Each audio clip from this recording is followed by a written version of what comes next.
What you are all about to be part of, America, is a historic moment of firsts.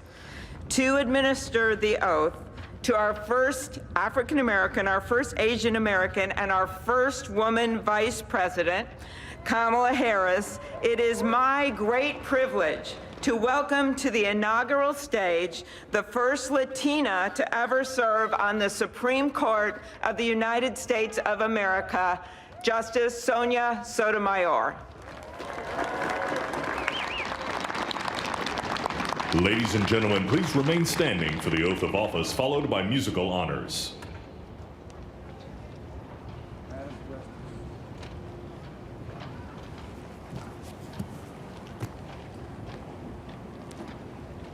Please raise your right hand and repeat after me.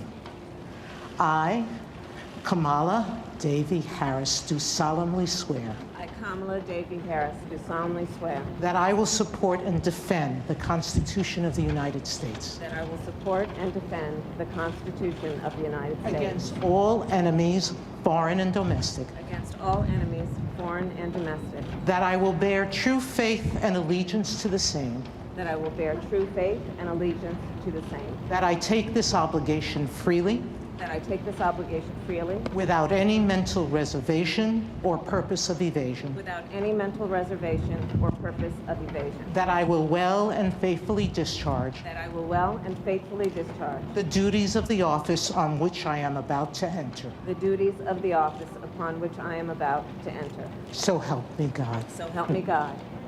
All right.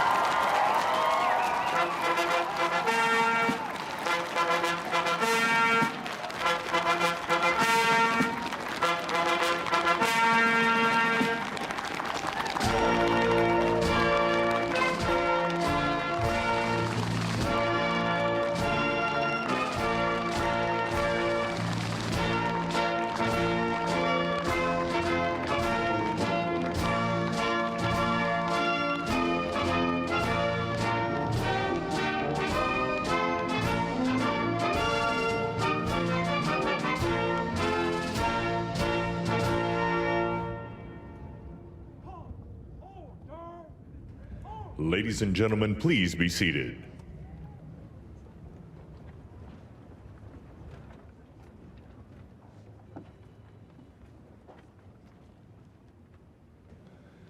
Please welcome Jennifer Lopez to perform This Land Is Your Land and America the Beautiful, accompanied by members of the President's Own United States Marine Band.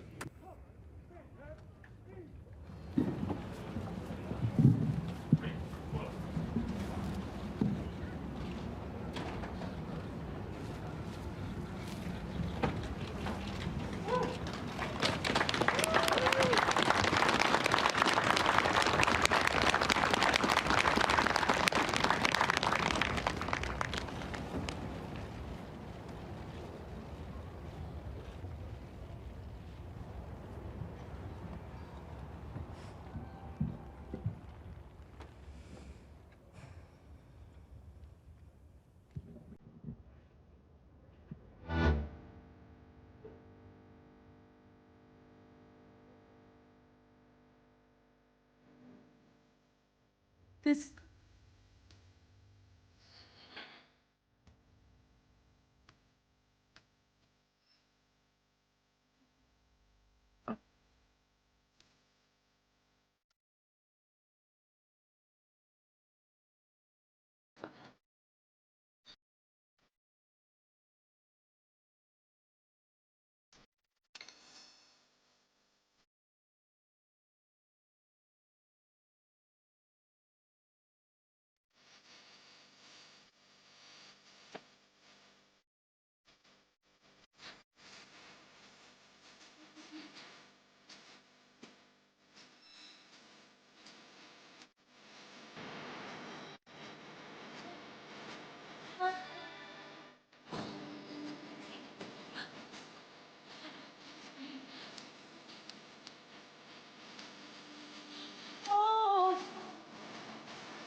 Una nación bajo Dios, indivisible, con libertad y justicia para todos.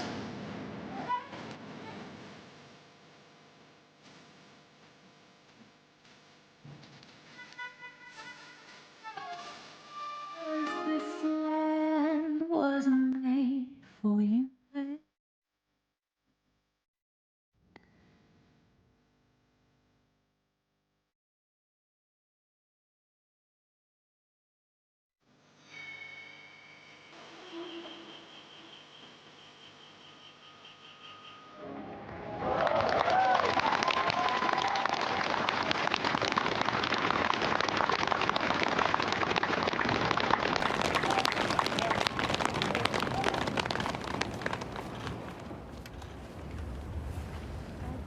Well, that was great. The sun is shining, and Mr. President-elect, this is the first inauguration in the history of America where J-Lo was the warm-up act for Chief Justice Roberts. With that, it is now my distinct honor to introduce the Chief Justice of the Supreme Court of the United States, John Roberts, to administer the presidential oath to the next President of the United States, Joseph R. Biden.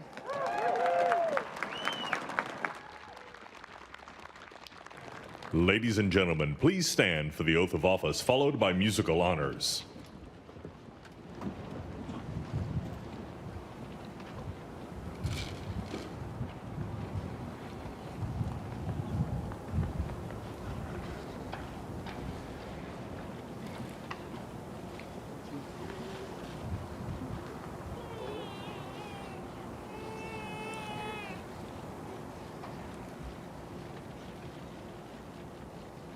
Please raise your right hand and repeat after me.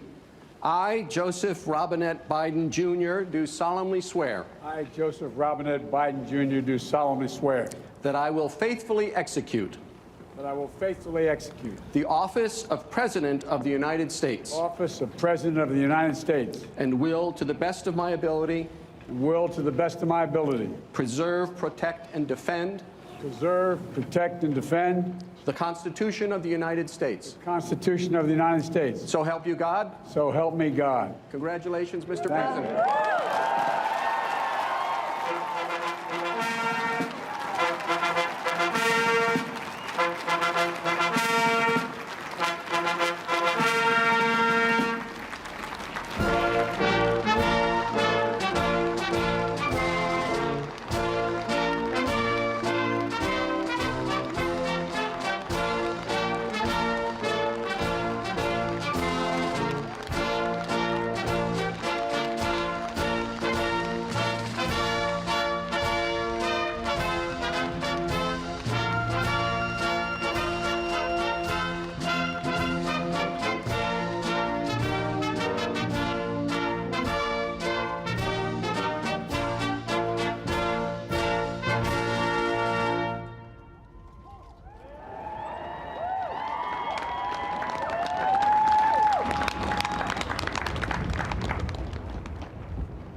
Ladies and gentlemen, please be seated.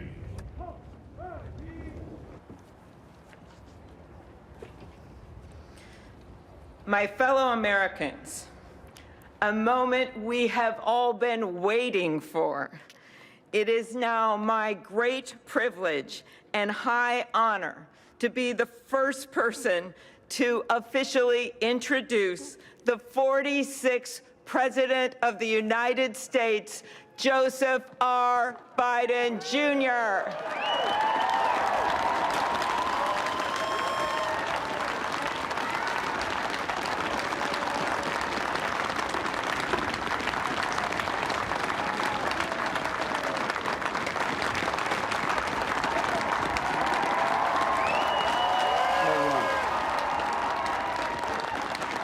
Chief Justice Roberts, Vice President Harris, Speaker Pelosi, Leader Schumer, Leader McConnell, Vice President Pence, and my distinguished guests, my fellow Americans. This is America's day. This is democracy's day, a day of history and hope, of renewal and resolve. Through a crucible for the ages, America has been tested anew, and America has risen to the challenge. Today, we celebrate the triumph not of a candidate, but of a cause, the cause of democracy. The people, the will of the people, has been heard, and the will of the people has been heeded. We've learned again that democracy is precious, democracy is fragile, and at this hour, my friends, democracy has prevailed. So now, on this hallowed ground where just a few days ago, violence sought to shake the Capitol's very foundation, we come together as one nation, under God, indivisible, to carry out the peaceful transfer of power as we have for more than 2 centuries. As we look ahead in our uniquely American way, restless, bold, optimistic, and set our sights on the nation we know we can be and we must be. I thank my predecessors of both parties for their presence here today. I thank them from the bottom of my heart. And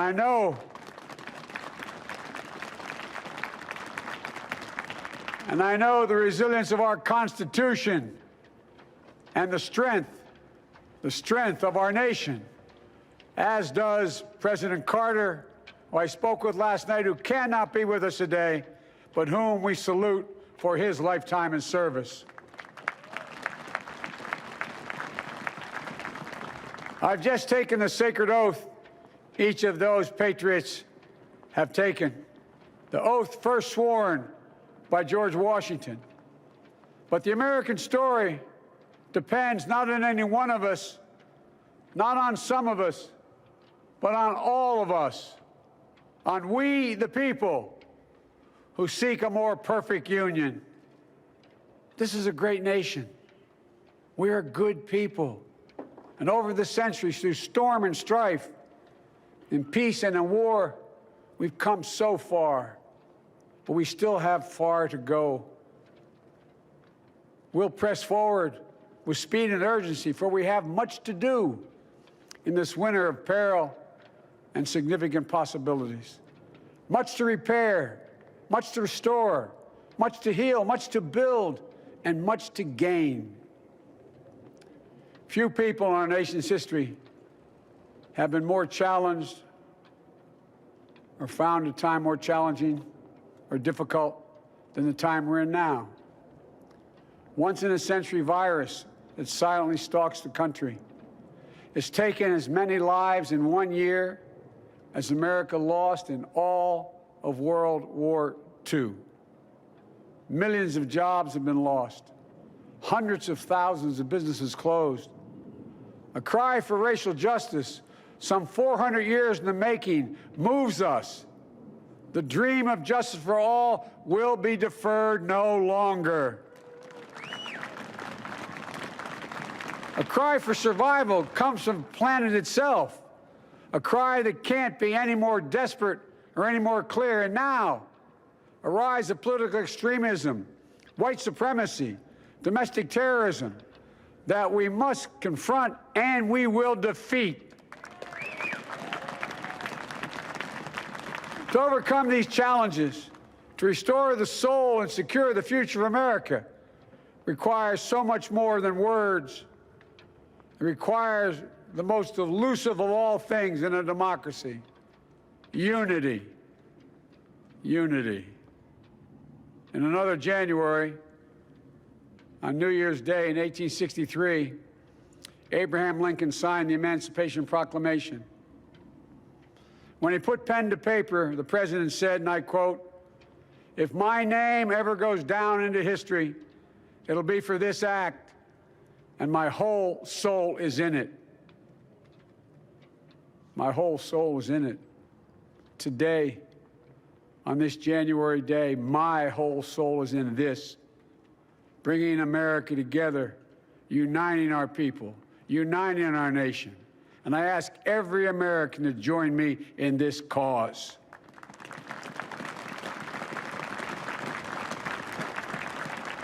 Uniting to fight the foes we face: anger, resentment and hatred, extremism, lawlessness, violence, disease, joblessness, and hopelessness. With unity, we can do great things, important things. We can right wrongs. We can put people to work in good jobs. We can teach our children in safe schools. We can overcome the deadly virus. We can reward work and rebuild the middle class and make health care secure for all. We can deliver racial justice, and we can make America once again the leading force for good in the world. I know speaking of unity can sound to some like a foolish fantasy these days. I know the forces that divide us are deep and they are real. But I also know they are not new. Our history has been a constant struggle between the American ideal that we're all are created equal and the harsh, ugly reality that racism, nativism, fear, demonization have long torn us apart. The battle is perennial, and victory is never assured. Through Civil War, the Great Depression, World War, 9/11, through struggle, sacrifice, and setbacks, our better angels have always prevailed. In each of these moments, enough of us have come together to carry all of us forward. And we can do that now. History, faith, and reason show the way of unity. We can see each other not as adversaries, but as neighbors. We can treat each other with dignity and respect. We can join forces, stop the shouting, and lower the temperature. For without unity, there is no peace, only bitterness and fury. No progress, only exhausting outrage. No nation, only a state of chaos. This is our historic moment of crisis and challenge, and unity is the path forward. And we must meet this moment as the United States of America. If we do that, I guarantee you we will not fail. We have never, ever, ever, ever failed in America when we've acted together. And so today, at this time, in this place, let's start afresh, all of us. Let's begin to listen to one another again, hear one another, see one another, show respect to one another. Politics doesn't have to be a raging fire, destroying everything in its path. Every disagreement doesn't have to be a cause for total war. And we must reject the culture in which facts themselves are manipulated and even manufactured.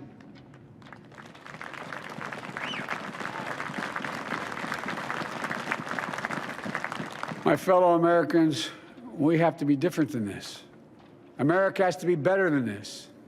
And I believe America is so much better than this. Just look around. Here we stand in the shadow of the Capitol Dome, as was mentioned earlier, completed amid the Civil War, when the Union itself was literally hanging in the balance. Yet we endured. We prevailed. Here we stand, looking out on the great mall where Dr. King spoke of his dream. Here we stand where 108 years ago, at another inaugural, thousands of protesters tried to block brave women marching for the right to vote. And today, we mark the swearing in of the first woman in American history elected to national office, Vice President Kamala Harris. Don't tell me things can't change. Here we stand across the Potomac from Arlington Cemetery, where heroes who gave the last full measure of devotion rest in eternal peace. And here we stand, just days after a riotous mob thought they could use violence to silence the will of the people, to stop the work of our democracy, to drive us from this sacred ground. It did not happen. It will never happen. Not today, not tomorrow, not ever. Not ever.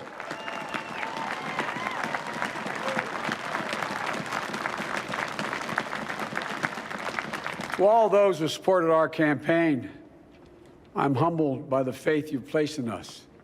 To all those who did not support us, let me say this. Hear me out as we move forward. Take a measure of me and my heart. And if you still disagree, so be it. That's democracy. That's America. The right to dissent peaceably within the guardrails of our republic is perhaps this nation's greatest strength. Yet hear me clearly. Disagreement must not lead to disunion. And I pledge this to you.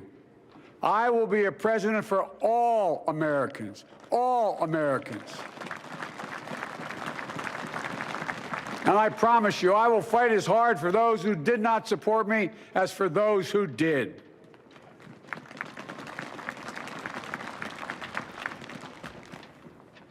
Many centuries ago, St. Augustine, a saint of my church, wrote that a people was a multitude defined by the common objects of their love. Defined by the common objects of their love. What are the common objects we as Americans love that define us as Americans? I think we know.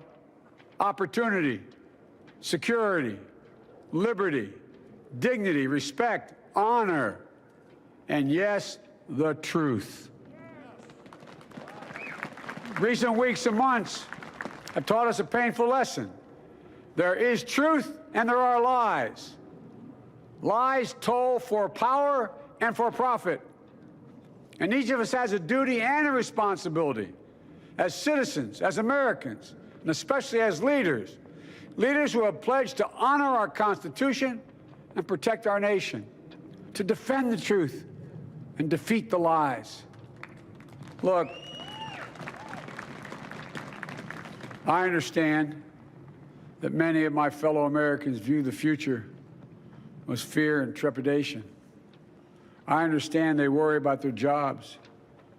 I understand, like my dad, they lay at bed at night, staring at the ceiling, wondering, can I keep my health care? Can I pay my mortgage? Thinking about their families, about what comes next. I promise you, I get it.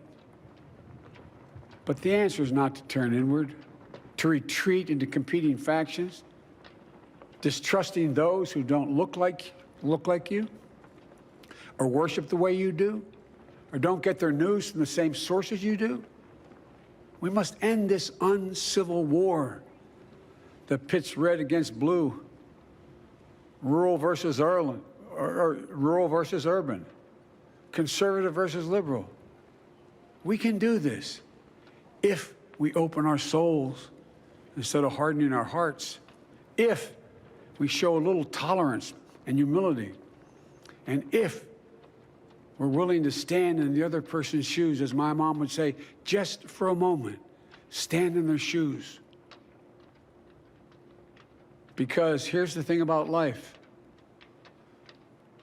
There's no accounting for what fate will deal you. Some days, when you need a hand. There are other days when we're called to lend a hand. That's how it has to be. That's what we do for one another. And if we are this way, our country will be stronger, more prosperous, more ready for the future. And we can still disagree. My fellow Americans, in the work ahead of us, we're going to need each other. We need all our strength to persevere through this dark winter. We're entering what may be the toughest and deadliest period of the virus. We must set aside politics and finally face this pandemic as one nation. One nation. And I promise you this, as the Bible says, weeping may endure for a night, but joy cometh in the morning. We will get through this together. Together. Look, folks, all my colleagues I serve with in the House and the Senate up here, we all understand the world is watching all of us today.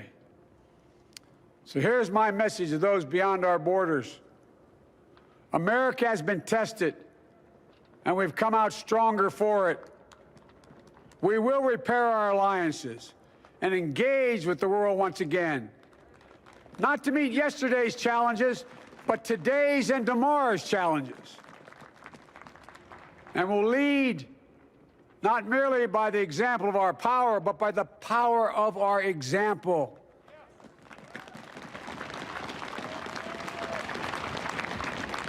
We'll be a strong and trusted partner for peace, progress, and security. Look, you all know we've been through so much in this nation. And my first act as president, I'd like to ask you to join me in a moment of silent prayer. Remember all those who we lost in this past year to the pandemic. Those 400,000 fellow Americans, moms, dads, husbands, wives, sons, daughters, friends, neighbors, and co-workers. We'll honor them by becoming the people and the nation we know we can and should be. So I ask you, let's say a silent prayer for those who've lost their lives and those left behind, and for our country.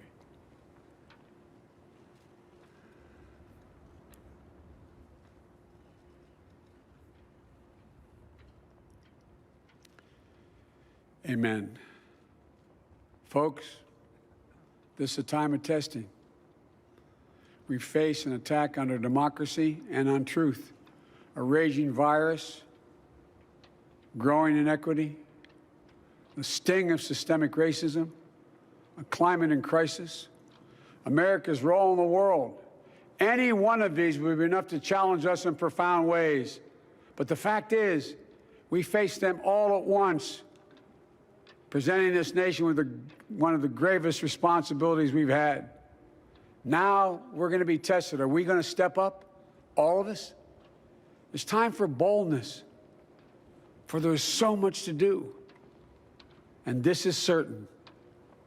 I promise you, we will be judged, you and I, by how we resolve these cascading crises of our era. We will rise to the occasion is the question. Will we master this rare and difficult hour? Will we meet our obligations and pass along a new and better world to our children? I believe we must. I'm sure you do as well. I believe we will. And when we do, we'll write the next great chapter in the history of the United States of America, the American story. A story that might sound something like a song that means a lot to me.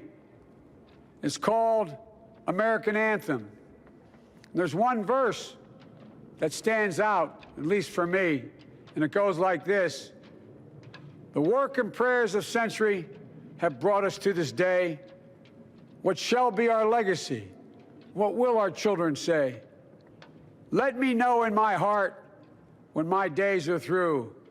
America, America, I gave my best to you. Let's us add our own work and prayers to the unfolding story of our great nation. If we do this, then when our days are through, our children and our children's children will say of us, they gave their best, they did their duty, they healed a broken land. My fellow Americans, I close the day where I began, with the sacred oath. Before God and all of you, I give you my word. I will always level with you. I will defend the Constitution. I'll defend our democracy. I'll defend America. And I'll give all of you, keep everything I do in your service, thinking not of power, but of possibilities, not of personal interest, but the public good. And together, we shall write an American story of hope, not fear, of unity, not division, of light, not darkness, a story of decency and dignity, love and healing, greatness and goodness. May this be the story that guides us, the story that inspires us, and the story that tells ages yet to come that we answered the call of history. We met the moment. Democracy and hope, truth and justice did not die on our watch, but thrived. That America secured liberty at home and stood once again as a beacon to the world. That is what we owe our forebears, one another, and generation to follow. So, with purpose and resolve, we turn to those tasks of our time, sustained by faith, driven by conviction, and devoted to one another and the country we love with all our hearts. May God bless America, and may God protect our troops. Thank you, America.